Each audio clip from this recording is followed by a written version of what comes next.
Hello, it's Brendan Wissinger again, and I'm going to talk to you about greenhouse gas emissions, or talking about decarbonizing transportation.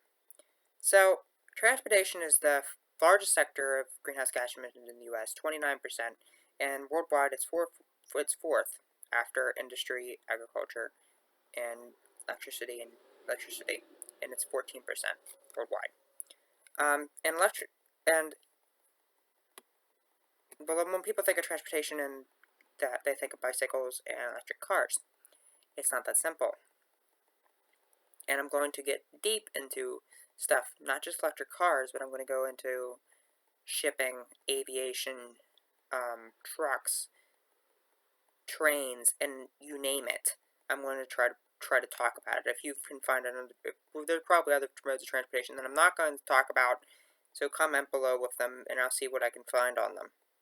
Um, so, we're going to first talk about what we have for targets. So we need to be completely decarbonized by 2030. Or we need to scratch that. We need to get our reduce our emissions halfway by 2030 and reach net zero by 2050. But let's scratch that and make it reduce our emissions 80% by 2030 and get to net zero by 2050. This is going to be interesting. So to start off, we're going to talk about electric cars. So, electric cars are not this new and coming technology, just like renewable energy is not this new and coming technology. Everybody thinks this new and coming technology. It's not. Electric cars have really taken off because we've gotten better batteries. Hopefully, we'll get on the battery ball. We'll get on the battery ball, and we'll get even more range. But regards to speed, regards economically, and in regards to other ways, they're competitive with regular cars. So, let me give you some specs on electric cars. So, for a used electric car, they're hard to find, but they do exist. Unfortunately, I don't have one. But I'm planning on going carless anyways, so try that about in Huntington County, though. That's why I have an electric bicycle. But at any rate, so, at least for a while. So, a used electric car is about the same as a used gasoline car. They're both about $20,000. Though buying a new electric car versus buying a new gasoline car, they're getting closer in prices, and they will soon get the price parity. But right now, a new gasoline car is about $36,000, and a new electric car is $55,000. But they're getting to price parity. So mileage, a lease on Leaf is about, which cost-wise costs $24,000 to $31,000. It goes about 226 miles. Nissan Leaf is probably one of the most commonly known Nissan or electric cars. I think there's a Nissan Leaf that someone driving a Nissan Leaf around here. There's a Chevy Bolt, which is $36,000 and goes about 259 miles, and the Tesla Model S, which is $74,000 and goes about 373 miles. They're working their way up. They're going higher and higher in mileage. And recharging time. A lot of I don't have much down for that. A lot of them can speed recharge within like 15-30 minutes. But usually it won't get you it's not gonna be fully charged. You may have to sit them overnight and that sort of thing. But a lot of amusement parks, both Del Grossos and Knoebels, both have electric vehicle chargers on their campuses. Or not on the campus, but on the park. There's a lot of other places are getting them too. Or a lot of other places, but we still need a lot more chargers, and that's one thing I'm going to talk about, is getting grants and stuff out for chargers, which actually won't cost that much money, actually.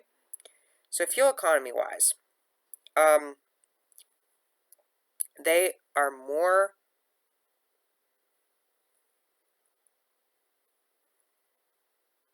They are way, way, way better fuel economy than and oh, traveling the United States with electric car can be done, and it has been done. So that's the thing. Um, fuel economy. Um, Electric cars are way, way, way better have better fuel economy. It's $4.08 to drive an electric car 100 miles. To drive a gasoline car and highway hiving or highway driving, it's $9.58 per 100 miles of highway driving. City, it's $13.20 per 100 miles of highway driving. And the top speed of electric car is highway speeds. Pretty much they're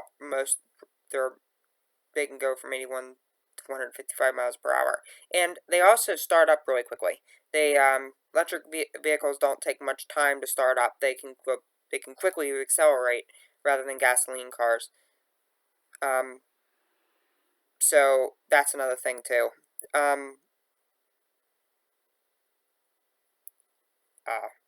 Yeah.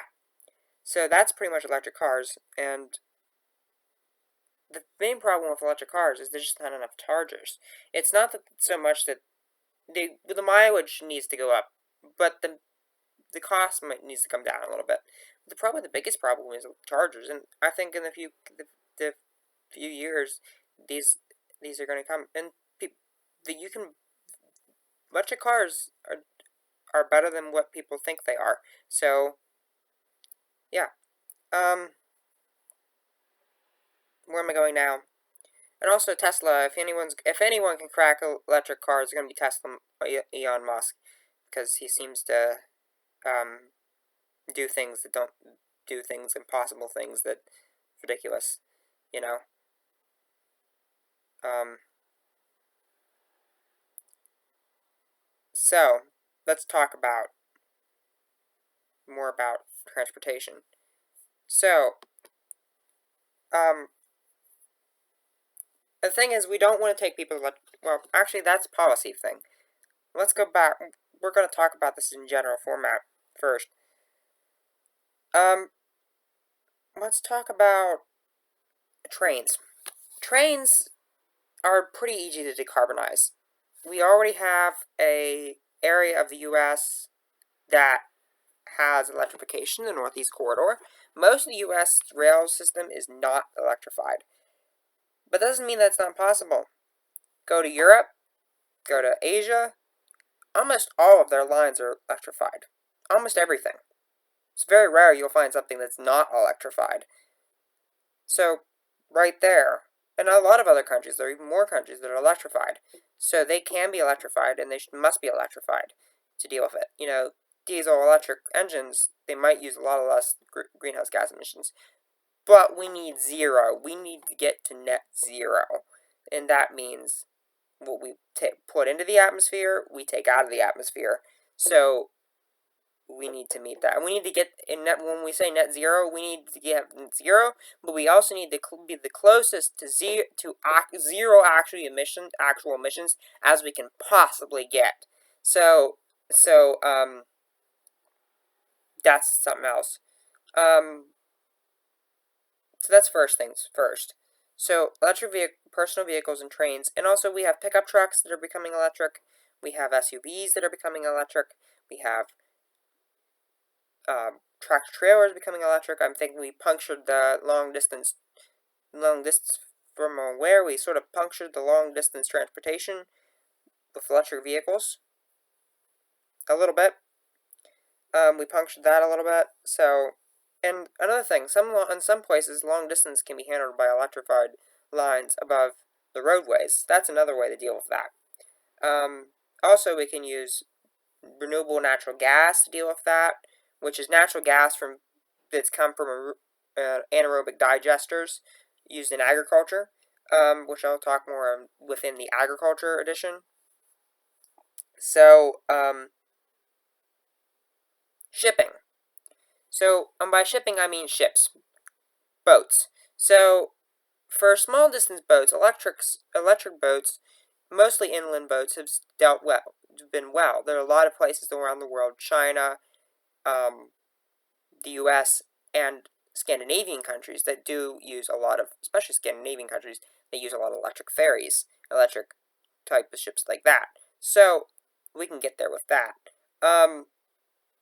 But long distance shipping, ocean going vessels, it's going to be a little difficult because you're out there a long time to sea, and a lot of things we talk about with renewable energy for shipping with boats, and that's not going to be as easy as it sounds. It's just not going to be as easy as it sounds. So, we're options for that. We have a lot of options for that. We have hydrogen, biomass, renewable energy, renewable natural gas, renewables like wind, solar, nuclear power, or battery powered. Now, renewables aren't as easy because of the sheer scale you have to assign them. A ship is a moving city. It's hard, it's not just a city, it's a moving city. So that's going to be a little difficult to supply for all that. We'll probably get there, and have enough deck space, to have you need to do what you need to do as its mission as a ship. So that's sort of a little difficult.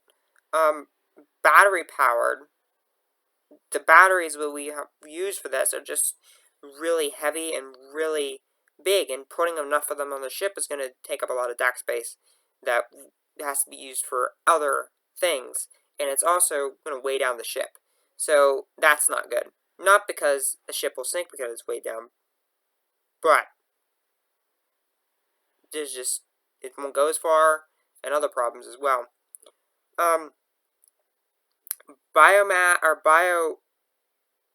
Biogas and biomass, they're promising, but at some point you can. That's another thing you could do. Currently, ships use bunker fuel. Bunker fuel is probably the dirtiest type of fuel out there for ships, and it's basically it's like the bottom of the barrel. I don't know if that's literal. Maybe it is. Well, not literal, but almost literal. I don't know if that's almost literal, but it's pretty much the remnants, the liquid remnants of, all the other gasoline, all of that other type of stuff, all the other types of propane and all that. So that's sort of, it's also cheap. So that's one reason why they use it. Now, nuclear power works great for naval ships because the military really doesn't care how much anything costs, as long as it keeps them operational. They really don't care. They have a lot of money to spend, The thing that is the thing that's the nuclear power isn't that great, isn't that economical for just ship vessels to ship stuff. It's not. I hate saying that, vessels to ship stuff. That sounds so terrible. It's not that great for that. The most promising thing here is hydrogen. They're doing a lot of tests on it and it seems to be doing very well, and they're doing a lot of work with that. Another thing they're using is liquid natural gas, which unless it's biogas, I'm not going for it, because natural gas, as I said in the energy chapter, is pretty much the same as it's taking carbon dioxide from underneath the ground, and it's emitting it. It has water there too, half of it's water, half of it's carbon dioxide, but it's still emitting greenhouse gases that were not in the carbon cycle. It's also pure methane. When it leaks, it releases methane, which is 36 times more potent than carbon dioxide. So it is just as bad. Sometimes some studies have said it's worse than coal. So this is not an option. Really, unless it's biogas, it's from carbon neutral like biogas. So hydrogen's probably the best option. Hydrogen seems to be doing better than liquid natural gas. So, yeah, a lot of things are still, and they're working on big ships to do with that. They're working on the first hydrogen vessel, and hydrogen ship, and yeah. Now, I'm saying also that, or first large hydrogen ship, there's already some ships, prototype ships, but the first, normal going, normal ocean going vessel. And there are also, so the other thing we can do is implement, so when the ship comes to dock, we can power it up with renewable energy and connect it to the grid, so that way it's not using energy from on its own power, because even hydrogen leaves somewhat of a carbon footprint. How hydrogen is produced, it leaves somewhat of a carbon footprint because it originates with fossil fuels. So it does leave a carbon footprint, not as big as anything else, but it does leave a little bit of carbon footprint. So even hydrogen, when we find something else, we need to get off of hydrogen as well. So hydrogen's better than other things we have, though. It's better than natural gas. What was I going to say?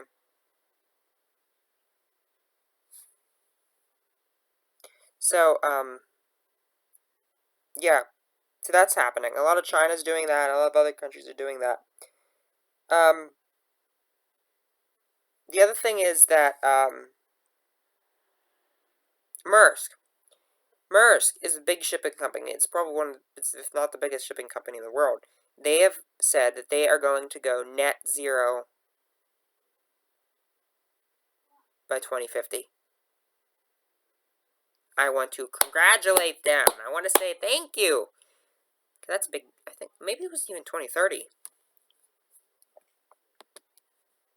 Because we're not even sure how to do that. At any rate, I'm pretty sure they were.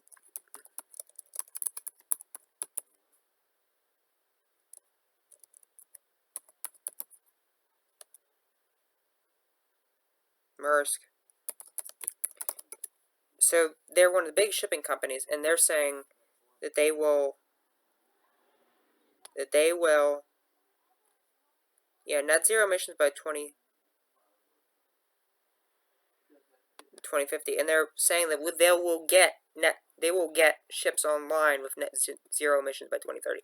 That is a big step because we're still doing a lot of research with maritime systems. We're still doing a lot of research, and that is so good. The UN is saying, which does have control over shipping, ocean-going shipping, is saying that they need to do a lot. They need to get 50% reduction in emissions by 2050, which is, do you realize that's not what the IPC says again? You do realize that, right? But Maersk is saying, that's not with Paris targets. We're going to go farther. We're going to, and it's, I want to think Maersk, congratulate them with that. I want to say thank you.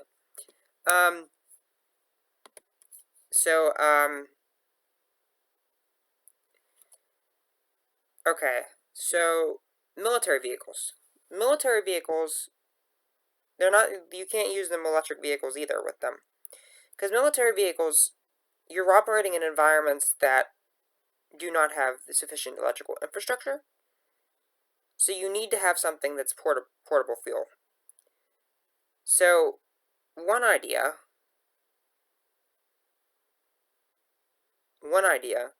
is to use hydrogen or biofuels. That would work for them.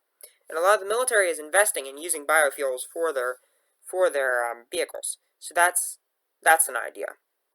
Okay, careful with biofuels because unless you're doing cellulose, which is not completely online yet, and algae, which is not completely online yet, it can displace.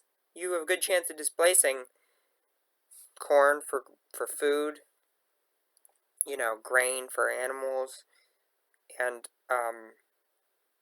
other things, other areas, and causing more deforestation, causing more problems that way, causing more emissions than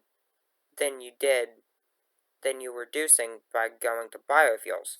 Biofuels are carbon neutral. They still emit carbon dioxide, but the thing is that's been in the carbon cycle. So it doesn't really matter. It's already in the carbon cycle. They just plants took it in.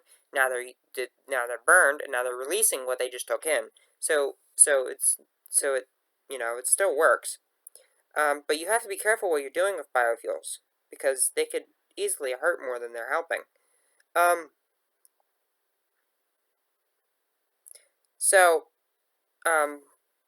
long distance road transport could be done by biofuels or renewable natural gas, biogas from anaerobic digesters, or it could be electricity by overhead lines, wires, like something like a trolley bus, or they have them in some places. Another thing, public transport has to be increased. We need high speed rail. We need more long distance rail transport. We need more bus services. We need more subway services. We need more public transport. Monorail, whatever. We need more of that. We need a lot more. We need more trams. We need more of that type of thing to try to work with public transport. Because we need to increase the number of people that are using public transport, because everybody can't have a car. Because if you go, we also need to increase walkability and walking paths, bicycle lanes, and that sort of thing. Because, a lot of European countries, a lot of people don't have cars. They walk and other things because, they're able to do that because there's a lot of public transport. There's a lot of that type of thing. My doctor, Dr. Meissen, said, and he's from Croatia, and he said Croatia, and that's not the richest. That's not a very rich country in Europe. It's one of the poorest countries in Europe. At least I think a couple decades ago they had a war. So he said that you could hop on a bus in a rural town in Croatia and get to a rural town in Austria, no problem. So we need to have that type of public transportation system.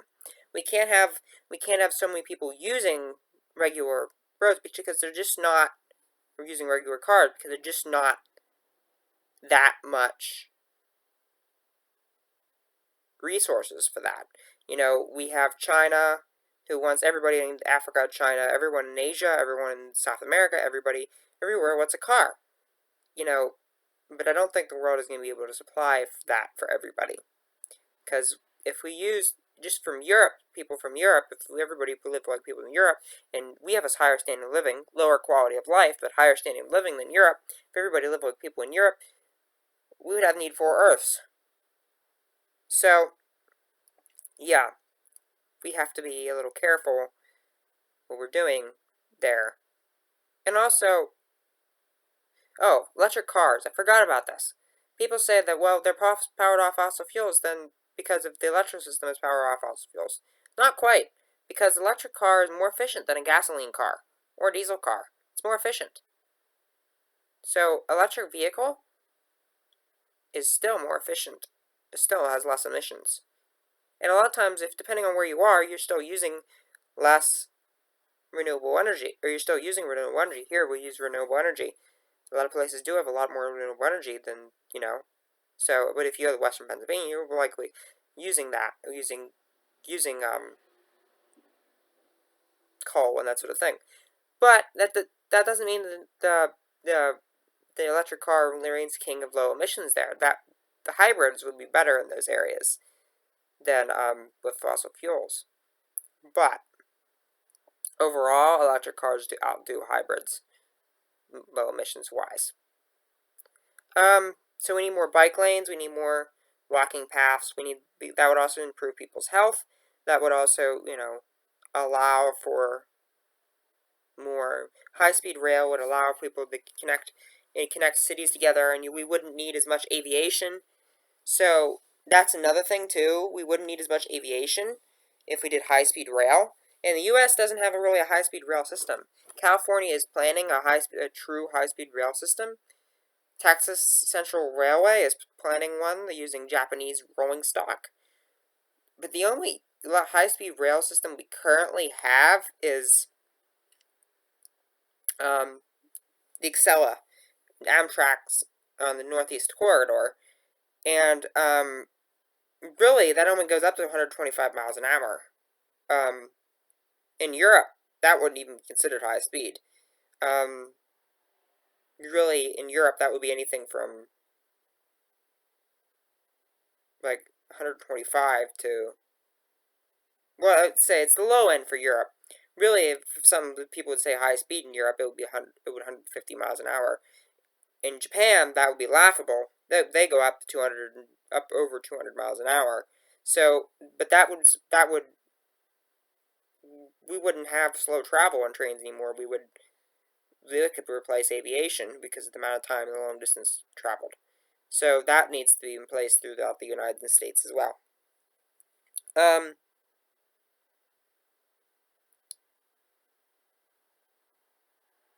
So aviation. Aviation is a little difficult area to decarbonize because aviation is difficult to decarbonize because you need something to burn in a jet. You need some, and also batteries on a plane. You can't. Well, actually, you could use just air for batteries or just air for jets. But the thing is, you have to put these electric systems in there, and you have to put them on top. You have to put batteries and stuff in the plane, and that weighs too much to go on the plane. They take up too much space, and it would weigh too much. So the other options are hydrogen, biofuels, and renewable natural gas. So, of these, the only thing that's really promising is biofuels. But, again, you have to be careful of what biofuels are doing because you could displace cultural stuff, and you could end up emitting more emissions than you got rid of. So, with air aviation, the best bet is a combination of three things: increasing fuel efficiency by tweaking the airplane design, using biofuels that are actually low carbon, and offsetting. This is one of the things I permit offsetting for is aviation and shipping and industry. Those are some areas of industry. So I say that offsetting can be used for that if it's from a negative carbon source. It can't be going to a renewable energy project. It has to be going to something planting trees, carbon farming, or carbon sequestration plant. So, I forgot to talk about biomass and carbon capture sequestration in the energy one. Oh well. That can go in the one with. Yes, it could go in. I guess it could do one on offsetting emissions. So we need to expand our rail, and we need to. So in aviation, we have to be, and we also have to reduce how much we're flying. We can't be flying so much anymore. We can't be flying so many distances, so many places, or we can't be flying so much because aviation is the biggest carbon emitter of any transportation source. It's huge. It's absolutely humongous. With the amount of transportation or with the amount of emissions it releases, it's ridiculous.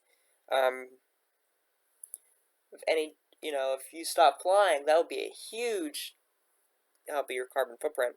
Just one flight, just one flight on an airplane, you've taken up what the annual emissions of multiple people in multiple developing countries do in a year. So, what was I going to say? But there are some electric airplanes going on. There's an airline that runs to Nepal, in Nepal areas, where some areas are only accessible by airline, and they're running electric planes. There's also one in Washington, where they run boat planes out, the Washington wilderness and the Bay Area of Washington, and the Bay areas around it, and they want to run planes flights that way, and they're also using totally electric. So prop planes can be run totally electric for short distances. Short distance prop planes can be done that way. Globally, for electric vehicles, only 1.7 globally in 2017, only 1.7% of global or personal vehicles were electric. Other countries that have the highest number of people or have the highest number of electric cars, the U.S., China, or China will be probably the U.S., China, and Norway. And it's not China just because it's a big country. It'll be China because China is doing a lot to invest in electric vehicles. So I forgot another thing in the energy chapter too.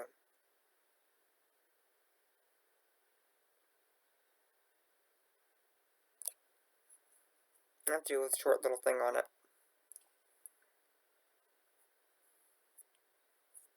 So, I'm going to look up electric vehicles in Norway.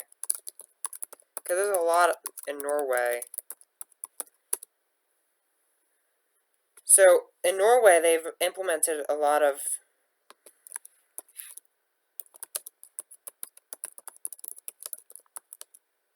Norway, they've implemented, they're free on ferries, they have free parking, they have free, you don't need to pay tolls, you don't have to pay, the registration costs are reduced, you don't have to pay sales tax, and you can use them in bus lanes, and you can use them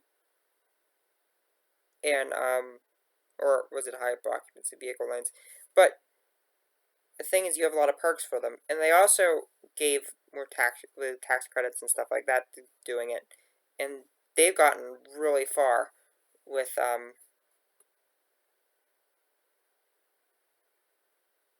So right now they are making up of 60% of sales in Norway electric vehicles. So it's completely doable.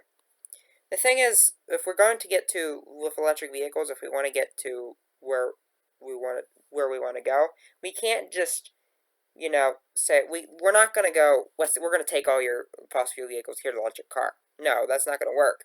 What we're going to do is say no new fossil fuel vehicles can be produced, and we're just going to let time go. We have to give it 11 years at least, because so we're going to give them that time for them to switch over to electric vehicles. After that date, 11 years is the maximum. It's the normal amount of time someone owns a car. So normal, leaning towards maximum. So 11 years. Most people, almost everybody, will have electric cars after that. So, and then at which point, then it will make it easier to just ban outright electric car or fossil fuel vehicles. So they make up over 80% of car sales in Norway. So yeah.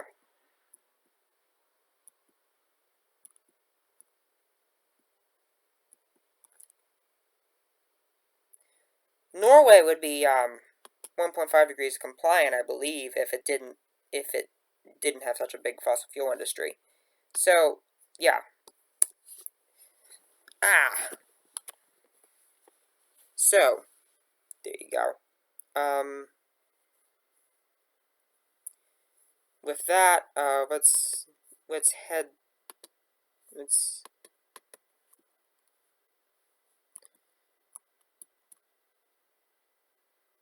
So also, I've heard this. Also, we could do. Also, so to get this started, we could do the following policies: investment and research. So we could do a car trade-in program. We did this in 2009 with the American Recovery and Reinvestment Act. There was Obama signing the law. They created a clean cars trade-in program where they trade in cars that are polluting cars for cars with better fuel efficiency. That's one area. We could do that same thing just for electric cars, we could improve fuel efficiency standards. We could increase electric car and truck and vehicle tax credits. We can create loans, low cost or low interest loans, and grants for electric cars and trucks. We can electrify for small business and homeowners. We can electrify, and we can also electrify rail using grants and loans. We can electrify rail using. We can support electrifying rail with tax credits. We can research funding for aviation and shipping, and we can give funding for implementation of those programs, research projects. We can give grants and loans for high-speed rail. We can give more funding, grants and loans for funding of sidewalks, bicycle paths, that sort of thing. More public transportation funding and grants and loans and that sort of thing. Expanding passenger and freight rail using grants, loans, tax credits for offsets, tax credits for electric vehicles. I already said that. But, tax credits for aviation that offset use low carbon fuels. Try to encourage people to do that. Tax credits for using public transportation. I don't know how that would work, but it's possible. Could figure out something. So to actually get that regulation-wise, we need Evie mandates, which require a certain number of new sales of EVs by a certain date. So I put for 2050 to get up net zero by 2050 and to reduce emissions by 30% by 2030. Really it should be 2030 is when we should stop production of new fossil fuel vehicles. Or really, it should be 2030. Actually, it should be earlier. But I put it here 2035. And by 2027, car makers must increase their new electric vehicles by 50%.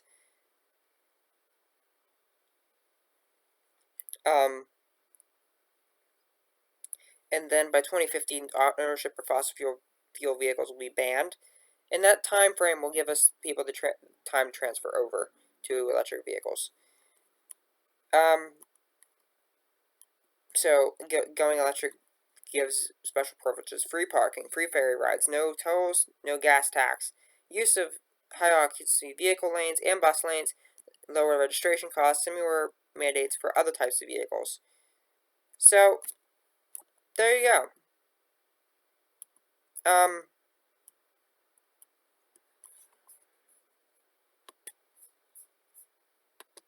There's one other thing I want to look up.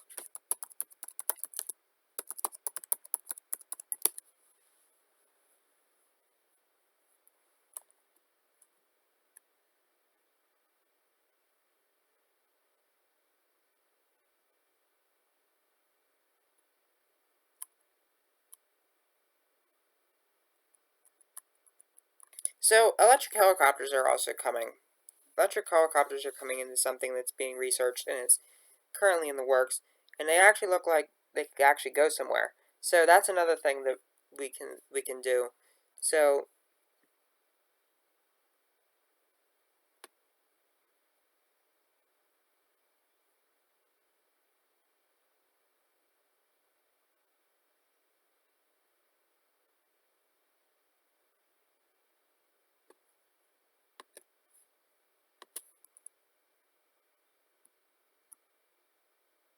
you see, I'm always researching and stuff.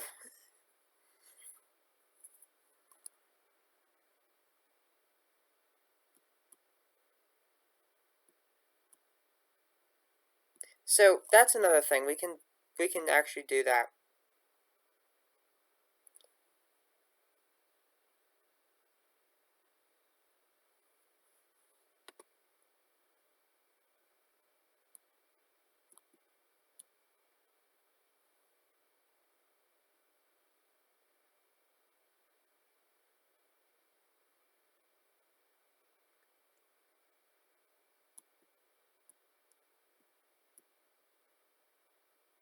So that's another thing we can also do. Yeah, so I think I've covered pretty much everything in the transportation sector. So, okay. So thank you for listening, and see ya. Bye.